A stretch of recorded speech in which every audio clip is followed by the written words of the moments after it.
Hey everyone, welcome back to the channel. So it looks like we have our first roadmap on the game for the first half of 2022. So I'm going to go ahead and read through these like I usually do. You can put this on in the background and just listen along. So it says, greeting agents, this is the Marvel Future Revolution dev team. The hero balance patch introduced in dev note number 6 has been applied to the game. It is difficult to bring out the best satisfaction with the single hero balance patch. Thus, we will improve it through continuous monitoring. In this dev note, we would like to give a brief overview of the updates we'll be introducing to our agents in 2022. We are thinking of 3 main directions, and we aim to complete the update within the first half of 2022. If there is a change in the development schedule, we will notify you in advance. First thing is new fields for the Dark Domain, Netherworld, and Niflheim. An update is coming that will bring an epic conclusion to the legendary Dark Domain and will consist of 2 prominent themes. The Netherworld features the realm of the corrupted and pandemonium belonging to Mephisto, the ruler of Hell, while Niflheim, comprised of Helheim and Nastron, is ruled by Hela, the Queen of Death. A new blitz also awaits, and once the areas are updated, the maximum level will be expanded to level 120. As the level cap expands, potential will also be expanded, and agents will be expected to prepare to fight against more powerful enemies. We look forward to our agents embarking on their new adventure for the hidden secrets of Dark Domain. We aim to carry out the Dark Domain update within January of 2022. So this month, we're going to get the conclusion of the Dark Domain, and this is just something that was a given. We were expecting this. We didn't know when Dark Domain and level 120 was going to get released, so this is kind of good to know that we have a schedule of January 2022. Pegasus Base and Squad Battle. We assume many agents who play Marvel Future Revolution are developing multiple characters to grow their squad. Marvel Future Revolution has squad-based concepts such as squad rank and squad power, and we plan to expand these features further in the future. However, we are also well aware of the inconvenience and tediousness of carrying out the same epic missions, the story missions, over and over when a new character is created. Through the new content, Pegasus Base, we plan to support multiple heroes within the squad by reducing the time consumed and help rectify the tedious repetitive tasks involved with squad growth. 2 new functions will be provided when Pegasus Base is first released. We are planning to expand additional perks and features to provide our agents with more pleasant experience by continuing to update the Pegasus Base. First, the expedition function is basically a mission auto-completion feature which allows agents to conveniently complete missions of other heroes based on the main hero with the highest mission progress within the squad, but without actually having to play the mission manually. Second, the armory function will allow agents to further increase the base number of inventory storage capacity, items and Omega cards included for all heroes within their squad. As for the above Pegasus-based content, we're still in the planning stage, so when the details are confirmed at a later time, we will be able to explain it in further detail through the developer's note before the update is carried out. Through the Pegasus Base update, we plan to encourage the growth of various heroes within the squad, and through this, we are preparing for new content, Squad Battle. Squad Battle is a content that will allow agents to battle another agent squad by utilizing multiple heroes. We want this to be a fun opportunity for our agents to create the strongest squads with different hero combinations. The squad battle will be implemented once we have confirmed the Pegasus Base system has helped agents with the growth of their squad and sufficient number of heroes are prepared for battle. Please stay tuned for more information. So this is actually a really good thing. A lot of people have been asking for the first part of this where they can get new heroes and they don't have to go through the entire chain of events and move very quickly to level up these characters. So that's the first part. I'm really curious about this squad battle. I'm curious if we are going to be able to assemble teams to fight other teams, so we can actually put people in the roles of tanks, of melee, of support, that sort of thing. I That is one thing I'm really looking forward to, but I just haven't seen it so far, and so I'm curious to kind of see what that's going to look like. But that seems like it's going to be, fair off in the distance. Alliance content expansion. We plan to develop a content mode where all Alliance members join forces to defeat colossal supervillains. Defeating the first supervillain will spawn the next stronger supervillain, which will continue to test the unity and strength of the Alliance members. It will be based on the competition records of each alliance, where agents will be able to see how many supervillains were defeated quickly. We are preparing various rewards, such as individual and alliance rewards based on the records. We kindly ask you for your understanding that it is slightly difficult for us to provide more details at this moment, as it is still in the early stages of development. So this sounds like a dungeon, going through it and just defeating more and more difficult bosses. And this is really going to be based on spending, because if your combat power isn't high enough for these supervillains, because if you think about the primes that are spawning in Dark Zone, they're so incredibly hard to take down, and you got to worry about people, sniping you and things like that. But if this is going to be timed and they're going to get, increasingly more difficult, this is really going to favor those spenders, of course. But even if you're not a spender, are you going to be able to even compete in this? That's my question with this Alliance content expansion. Existing content improvement. Hero balance improvement. Regarding the 112 balance patch, the development team has had several internal reviews on whether to keep or remove the target off skills. We are aware that maintaining target off skills would cause those agents who play heroes that don't possess target off skills to find this unreasonable. However, if target off skills were removed entirely, hero usability would change, impacting the very identities of each superheroes, while also causing problems with visual synchronization and processing. After much consideration, we came to the conclusion that improving hero balance should be more on improving the shortcomings of heroes that are considered relatively lackluster, as many of our agents have expressed with their feedback. In the previous hero balance patch, it came to our attention that Captain Marvel's target off skills and dodge, which paired with her specialization, led to creating overpowered invincible effects that were beyond normal PvP balance ranges. The development team decided to make the changes, knowing that many of our agents will have concerns regarding this change. We believe that this was a necessary change, and we apologize for not communicating better, resulting in the distress of several agents. We believe that cooldown reduction and dodge gauge recovery specializations paired with class skills were factors that could potentially lead to hurting the very balance of the game. This is why we carried out balance adjustments for Black Widow, Spider-Man, and Doctor Strange, who all possess the same kind of specializations discussed above. In return, we decided to strengthen other skills to reinforce their usability. We determined that the frequent use of target off skills through the stat effects were affecting hero balance. This is why we adjusted it by increasing cooldown instead of removing it altogether. As cooldown increased, skill damage was increased in return to compensate for this change. Many of our agents have commented on Doctor Strange's cooldown after the balance patch. The intention of the development team was to give Doctor Strange a more combative style, giving him attack-related options while adjusting the cooldown to balance that out.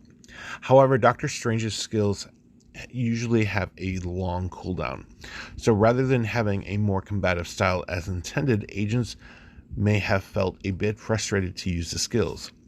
It was not our intention to nerf Doctor Strange's combat abilities, but we believe that there is a possibility that agents have felt it that way. Therefore, we plan to carry out additional balance adjustments for Doctor Strange to make him a superhero who casts powerful magic, befitting a Sorcerer Supreme. Thus, the development team will actively hear out and refer to the suggestions given by our agents. Aside for Doctor Strange, there are many adjustments made regarding balance which impacted several of our favorite superheroes, some more, some less. We are aware that many of our players feel disregarded with some of the changes made. From now on, we will commit to gather feedback on hero balancing in each stages. To begin with, we'd like to proceed with the following. The development team would like to conduct a survey to collect feedback from our agents prior to future hero balance adjustments, and the development team will provide sufficient explanation for player feedback and share the direction of change together with our agents for future hero balance patches. Now I'm gonna just stop right there, and I'm gonna call BS on this, because we have been providing feedback to them about the heroes constantly. Now, are they admitting to the fact that they weren't listening to us? I have a really big frustration right here, because we have been doing everything that they have been asking in regards to feedback. Now my question is to Netmarble, are they purposely just ignoring that? This right here in bold makes me incredibly frustrated. Additionally, we are aware that the recent balance patch, there are a lot of agents playing different heroes through transmutation. With this regard, specialization is one of those more important elements in the game for developing heroes. As it increases stats and is related to trying combat mechanics, we understand that there is a huge burden of having to collect and enhance specialization from the beginning for another hero. In order for our agents to develop their new heroes, we are planning to distribute specialization materials as reward.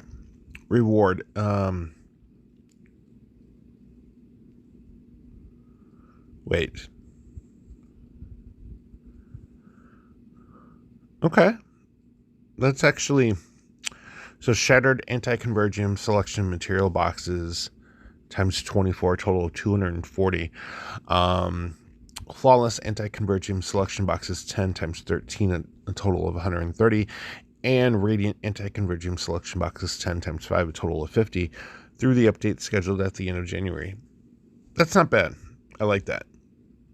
We'd like to thank all of our agents for sharing their valuable opinions on hero balance, and we will do our best to carry out a more inclusive balance patch with an open mind and ears in the coming future. I'm frustrated. I am literally PO'd about this, because I'm going to finish this and not really react to that. Raid expansion and specialization enhancements failure. We plan to add more difficulty levels for raids to make this mode more challenging. The drop amount of anti-convergium particles will be increased, allowing more materials to be obtainable for specialization enhancement, with our ultimate goal to make specialization enhancement a smoother and easier experience. We know that agents have faced challenges with specialization enhancement succeeding and failing on set rates. Thus, we plan to increase the available quantity of anti-convergium particles to lighten the failure burden and provide a bonus probability after a failed enhancement to increase the success rate of the following enhancement. I actually like that. I think that's a really good touch. Reward for clearing the first battle challenge. A good reward upon accomplishment gives a sense of achievement, but receiving rewards for repeating the same content may not always be satisfactory. We believe that most games follow a similar mechanic as the developers carefully calculate how many iterations it takes to feel a sense of satisfaction. Nevertheless, we want more agents to take on the battle challenge, and we are going to provide more attractive rewards for clearing the first battle challenge round. So just the first round? That seems a little weird to me. Rest assured, agents who have already cleared battle challenge rounds can also get their first clear rewards. So it sounds like to me that not a lot of people are even doing Battle Challenge. Which is weird because Battle Challenge actually provides a lot of alliance point rewards for the event. That's a little strange. Improvement on the most wanted spawn information. We plan to improve the spawn information of the most wanted so that agents can conveniently check it. That doesn't really talk about the pain points that we have where the spawns aren't there. They're just always killed constantly. And it needs to rotate through all the different spawns that can possibly pop up. I don't think we have to take on the most difficult ones all the time. Auto battle improvement. We plan to enable automatic usability of both ultimate and companion summoning skills as options. That's nice. I like that. Integrated preset addition. There are individual presets for skills, Omega cards, costumes, and battle badges, but many agents have requested an integrated preset feature that can change all of these at once. By adding an integrated preset, we plan to update in a way that allows currently equipped items, companions, and skills presets to be changed easily. Skip sequence improvement. Auto-skip multiplay sequence option will be added to in-game settings. Agents will no longer need to notify their party members who do not press skip in Blitz, Raid, or Epic Invasion. App capacity optimization improvement. Having a high-end graphic quality is one of the perks of playing Marvel Future Revolution. From the beginning of the game development phase, we have worked hard not to compromise graphics quality in order to provide a pleasurable visual experience to all our agents around the world. Due to this, our game size is large and is continuing to increase with the updates of new contents. We are aware that the app size has put a lot of burden on our agents and plan to optimize accordingly. The graphic quality may be affected during the process, but we are working on making it feel as if nothing has changed in terms of quality. We ask for your understanding that a data patch may proceed due to app capacity optimization. So far, we have briefly introduced to you the update for the first half of 2022. We have prepared an event where you could vote for the most anticipated update among the information that were introduced earlier, so we ask for your participation. So I'm gonna end just right there. You can do the poll that are on the patch notes if you see fit. There is nothing in here that makes me excited.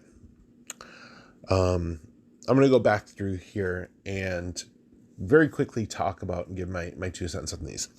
New fields for the Dark Domain. The level 120 patch. This was expected. This isn't new. This is not like coming out of the blue. We all knew this was coming. And it's more of the same. It's more of the repetitive gameplay action that we've seen before. I don't think it's a bad thing. I don't think it's a good thing either. I just think it's expected. So in that regard, there's really nothing to really talk about that at all. The Pegasus Base and Squad Battle. Now, I think this is actually going to help some agents. It never bothered me going through the content mode again with another character, but I did hear from a lot of players they didn't like it. So for that'll help them. I'm not hearing anything in here, though, where I'm excited. And that's the problem. Like, if you don't have a content mode in here where you feel excited, and I don't think there is a content mode where people are going to feel excited, that's a massive problem. I was just talking about this in Disney Mirrorverse. Is the it factor of any game is that person wakes up and the very first thing they do is open the game because they're excited. The moment they wake up, they're excited to play. Or whenever they have an opportunity. For some people, it could be after work or it could be lunch break. But that feeling of that excitement, that's what every game developer tries to do.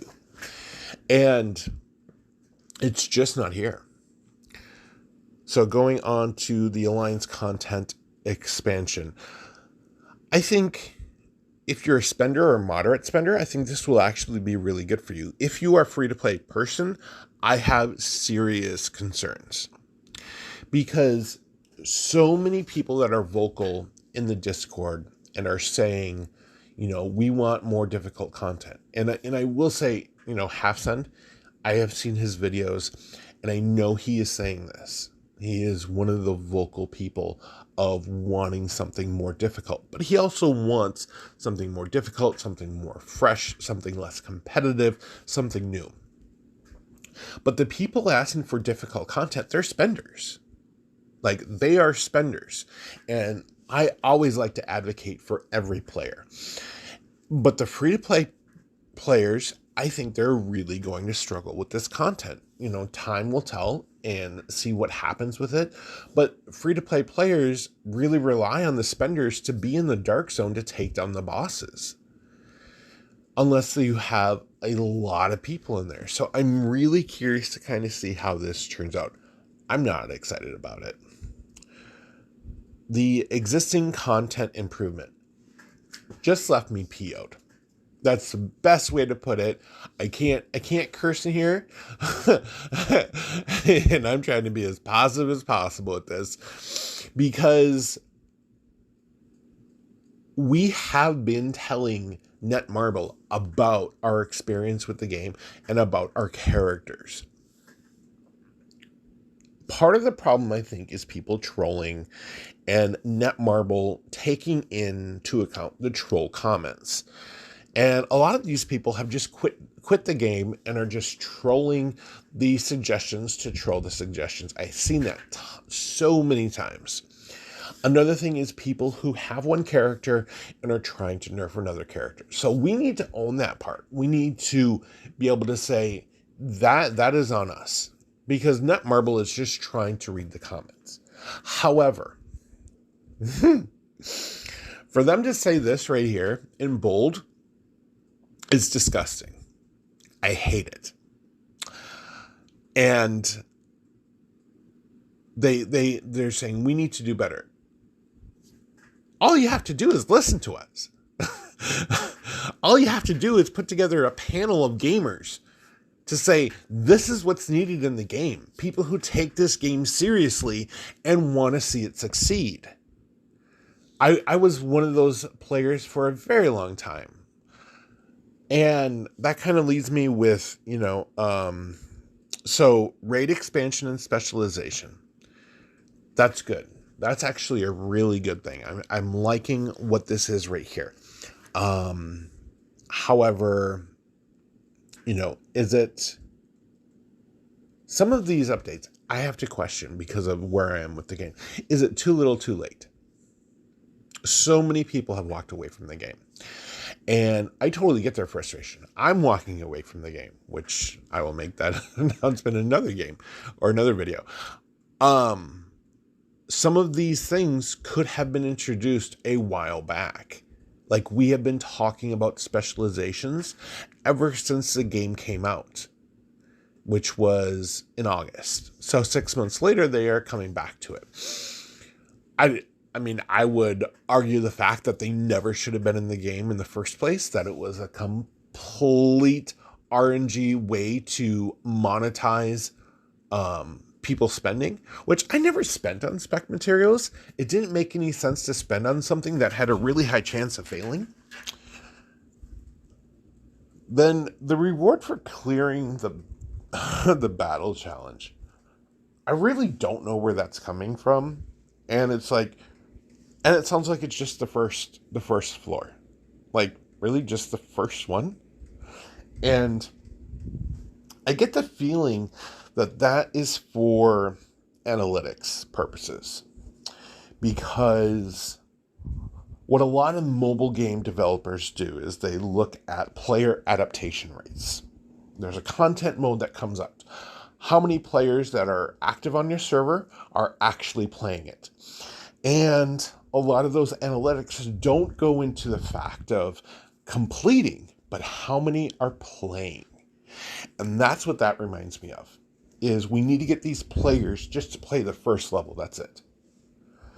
And so that's one thing I'm really curious. And this is why I always tell a lot of players that you don't need to go on strike. You don't need to do these massive bans. But what you do need to do is realize these things and how they send messages to mobile game developers. If you want to tell a mobile game developer something is bad, don't play it.